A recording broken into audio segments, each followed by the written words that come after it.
Tamil Senior July 1995. Get ready. 10 seconds. 5 seconds. Start.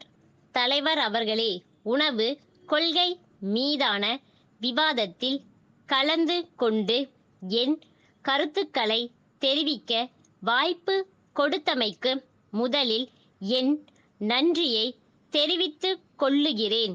இந்த முக்கியமான பொருள் பற்றி பேசுவதற்கு உறுப்பினர்கள் அனைவருக்கும் அவர்கள் விரும்பும் அளவுக்கு நேரம் அளிக்கப்பட்டதை தெரிவித்துக் கொள்ள விரும்புகிறேன். நிதி அமைச்சர் அவர்கள் நேற்றைய தினம் இது பற்றி மிக சிறந்த முறையில் தன்னுடைய கருத்துக்களை தெரிவித்தார்கள். அவருக்கு என்னுடைய நன்றியை தெரிவித்துக் கொள்ள கடமைப்பட்டுள்ளேன். உணவு பிரச்சனை பற்றி பொது மக்களிடையே பல்வேறு அபிப்பிராய பேதங்கள் ஏற்பட்டுள்ளதை நாம் அனைவரும் நன்கு அறிவோம். ஆனால் இவை தவறானவை என்பதை நிரூபிக்க அரசு எல்லாவிதமான நடவடிக்கைகளையும் மேற்கொண்டு வந்ததை நீங்கள் அனைவரும் அறிவீர்கள். உணவு கொள்கையில் ஏதோ பெரிய அளவில் மாற்றங்கள் செய்ய அரசு முடிவு செய்திருப்பதாக பல உறுப்பினர்கள் தெரிவித்தார்கள். அவர்கள் அச்சத்திற்கு எந்த வகையிலும் ஆதாரமில்லை. ஆனாலும் ஆங்காங்கு சிறு சிறு மாற்றங்களை செய்ய அரசு கருதியுள்ளது. அரசின் அடிப்படை கொள்கைக்கும் இவற்றுக்கும் எந்தவித சம்பந்தமும் இல்லை என்பதையும் இந்த சமயத்தில் தெரிவித்துக் கொள்ள விரும்புகிறேன். கடந்த சில ஆண்டுகளாக உணவுத்துறை பல்வேறு பிரச்சனைகளை எதிர்த்து சமாளிக்க வேண்டியிருந்தது. இந்த அரசும் சிறு சிறு தவறுகளை செய்திருக்கலாம். அவற்றை நாங்கள் மறுக்கவோ மறைக்கவோ விரும்பவில்லை. அப்படி செய்வதால் எந்த பயனும் ஏற்படாது என்பதும் எங்களுக்கு தெரியும். ஆனால் அரசு கடந்த பல ஆண்டுகளாக மேற்கொண்ட நடவடிக்கைகள் காரணமாக கடுமையான இந்த பிரச்சனையை நாங்கள் வெற்றிகரமாக சமாளித்துள்ளோம் என்பதை உறுப்பினர்கள் ஒப்புக்கொள்வார்கள் என்பதில் எங்களுக்கு நம்பிக்கை இருக்கிறது.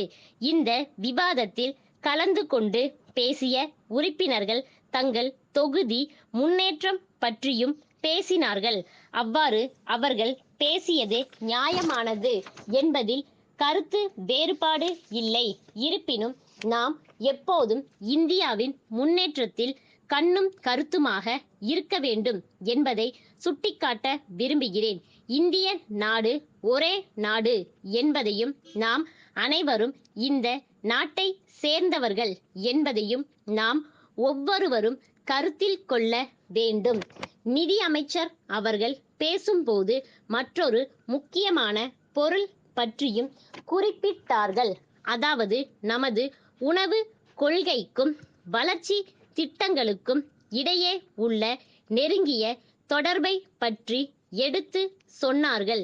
மக்களுக்கு தேவைப்படும் அத்தியாவசிய பொருட்களை நியாயமான விலையில் விநியோகம் செய்தால் மட்டும் போதாது, அவற்றின் தரமும் அளவும் நல்ல முறையில் இருக்கும்படி பார்த்து கொள்ள வேண்டியதும் அவசியமாகும். மேலும் பொது விநியோக முறையில் எந்தவிதமான முறைகேடுகளும் ஊழலும் நடைபெறாமல் பார்த்து கொள்வதிலும் சம்பந்தப்பட்ட அலுவலர்கள் விழிப்புடன் இருக்க வேண்டும் என்று தெரிவித்து என்னுடைய உரையை முடித்துக் கொள்கிறேன். புதுடில்லி பட்டேல் நிறுவனம் சென்னை ராமசாமி நிறுவனத்தின் மேலாளருக்கு எழுதும் கடிதம். அன்புடையீர், தங்களின் 9ஆம் நாளிட்ட கடிதம் கிடைக்க பெற்றோம்.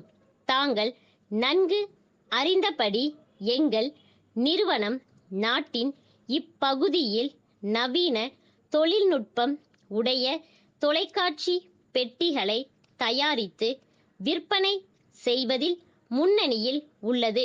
வெளிநாடுகளிலும் எங்கள் தயாரிப்புக்கு நல்ல வரவேற்பு உள்ளது. தென் இந்தியாவில் எங்கள் தொலைக்காட்சி பெட்டிகளை அறிமுகம் செய்ய எண்ணியுள்ளோம். இதற்காக எங்கள் விற்பனை நிலையம் அமைக்க சென்னையின் மைய பகுதியில் வசதியான கட்டடம் ஒன்றை விலைக்கு வாங்குவதற்கு ஏற்பாடு செய்யும்படி தங்களை கேட்டிருந்தோம். அதன்படி தங்கள் கடிதத்தில் தெரிவித்துள்ள அண்ணா சாலை கட்டடம் எங்கள் தேவைக்கும் வசதிக்கும் ஏற்றபடி அமைந்துள்ளது என்பதை மகிழ்ச்சியுடன் தெரிவித்துக் கொள்கிறோம். எங்கள் பொறியாளர் ஓரிரு தினங்களில் சென்னைக்கு வந்து தங்களை சந்தித்து கட்டடம் சம்பந்தமான ஆவணங்களை பரிசீலித்து விலையை நிர்ணயம் செய்வார். அதன்பின் எங்கள் நிர்வாக குழுவின் ஒப்புதல் பெறுவதற்கு தக்க ஏற்பாடுகள் செய்யப்படும் என்பதை தெரிவித்துக் கொள்கிறோம். தங்கள் நம்பிக்கையுள்ள ஸ்டாப்.